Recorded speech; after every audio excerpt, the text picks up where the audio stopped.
1913 में 1913 में जो है इन्होंने दिया और इन्होंने कहा it state that the physical and the chemical properties of element are periodic function of atomic number not atomic mass. यानी जो पीरियोडिक फंक्शन ऑफ एलिमेंट है वो एटॉमिक नंबर जो वो ज्यादा फंडामेंटल है as compare to atomic mass. तो उन्होंने कॉन्सेप्ट ही चेंज कर दिया, उसको क्या किया, एटॉमिक मास की वजह, एटॉमिक मास की जगह एटॉमिक नंबर को इन्होंने फंडामेंटल क्वांटिटी बना दिया। और एटॉमिक नंबर आपको पता है कभी चेंज नहीं होगा, यानी जो लेफ्ट से राइट में इंक्रीज में होगा तो इंक्रीज में ही होगा, है ना, और ऊपर से नीचे बढ़ेगा तो बढ़ेगा ही। तो एटॉमिक नंबर पे ये बेस्ड हो गया। सबसे पहला इन्होंने क्या किया, पीरियोडिक टेबल को 4 भागों में डिवाइड कर दिया, यानी there are 4 blocks in periodic table which is S, P, D and F. 4 blocks बना दिया इन्होंने। ग्रुप जो है, जो ग्रुप था वो 18 कर दिया, 18 ग्रुप बना दिया, और पीरियड 7 पीरियड बना दिया, है ना।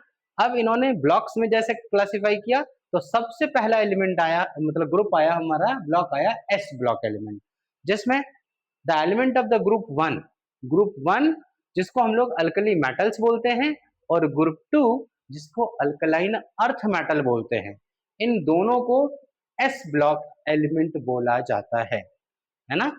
अगर मैं पीरियोडिक टेबल इसमें निकालूं और फिर आपको मैं समझाऊं तो थोड़ा सा समझ में ज्यादा आएगा। बना हुआ हो, हाँ देखिए, ठीक है, ये रहा। और इसी में ये दोनों हमारा एस ब्लॉक एलिमेंट है, एस ब्लॉक एलिमेंट है। यहाँ 13 से लेके, ये ग्रुप 1 है, ये ग्रुप 2 है, यहाँ 13 से लेके 12 तक ये रहा, और 3 से लेके 12 तक, और 13 से 18 ये रहा। इसको हम लोग पी ब्लॉक बोल देते हैं, ठीक है। एस ब्लॉक में जिसमें ग्रुप फर्स्ट और ग्रुप सेकंड आता है, पी ब्लॉक में 13 से लेके 18 तक आता है, और ये जो मिडिल का है, बीच का जो है 3 से लेके 12 तक, इसको हम लोग डी ब्लॉक बोल देते हैं। और जो ये बॉटम पार्ट में है, जो ये बॉटम में है, इसको हम लोग एफ ब्लॉक एलिमेंट बोल देते हैं, है ना, एफ ब्लॉक। तो the in modern periodic table, periodic table is classified into 4 blocks which is S, P and D and F। S में कौन कौन से ग्रुप, ग्रुप फर्स्ट और ग्रुप सेकंड। P में कौन कौन से ग्रुप, 13 से लेके 18 तक, 13, 14, 15, 16, 17 एंड 18। और D में हमारा ग्रुप नंबर 3 से लेके 12 तक। और F में जो है वो 6 पीरियड और 7th पीरियड के कुछ एलिमेंट निकाले जाते हैं, जिसको हम लोग नॉर्मली रेयरेस्ट एलिमेंट भी बोल देते हैं, और वो हो जाता है हमारा एफ ब्लॉक एलिमेंट, ठीक है, एफ ब्लॉक एलिमेंट। कल तक हम लोग बात कर रहे थे कॉन्फ़िगरेशन के बारे में। इलेक्ट्रॉनिक कॉन्फ़िगरेशन हमने इससे पहले क्लास में देखा था, और इलेक्ट्रॉनिक कॉन्फ़िगरेशन के आधार पे इन सब की जो वैलेंसीज होंगे वो डिफाइन किया जाता है। इन सब के आउटर मोस्ट ऑर्बिट में कितने इलेक्ट्रॉन है वो सारा मुझे इस ग्रुप के बारे में ही पता चल जाएगा, यही पता चलेगा। तो इसलिए ग्रुप फर्स्ट का नाम क्या होता है, अल्कली मेटल्स। ग्रुप फर्स्ट के एलिमेंट का क्या नाम होता है, अल्कली मेटल। दूसरे हाइड्रोजन 2 जगह रख सकते हैं। देखो उन्होंने, मेंडलीफ ने क्या किया था, 2 जगह रखा था, एक यहां रख दिया था और कभी इसने हाइड्रोजन के पास रख दिया।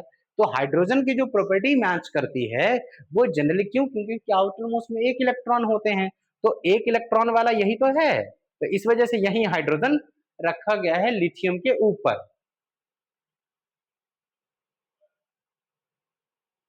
बीच में इसलिए रखा ना कि भाई according to modern periodic table जो है वो तो फिक्स हो गया यहाँ पे, लेकिन उन्होंने कहा भाई कभी आप इसको यहाँ भी रख लो या कभी आप इसको यहाँ भी रख लो तो दिक्कत नहीं है। बट साइंटिफिकली अगर हम बात करें तो हाइड्रोजन को आप यहीं रखो, ग्रुप फर्स्ट में ही रखिए। क्यों, क्योंकि उसकी वैलेंसी 1 होती है ना। और देखिए हाइड्रोजन ऐसे तो गैस है, और हम जानते हैं लेफ्ट साइड में जनरली क्या होते हैं, नहीं लेफ्ट साइड में मेटल्स होते हैं, हाँ लेफ्ट साइड में मेटल्स होते हैं, बट सम प्रॉपर्टी जो है वो मैच कर रहा है, इसकी वजह से इसको रखा गया है hydrogen, lithium, sodium, potassium, rubidium, caesium, है ना। इसलिए इस ग्रुप में आप रखो, है ना, क्योंकि उसका वैलेंस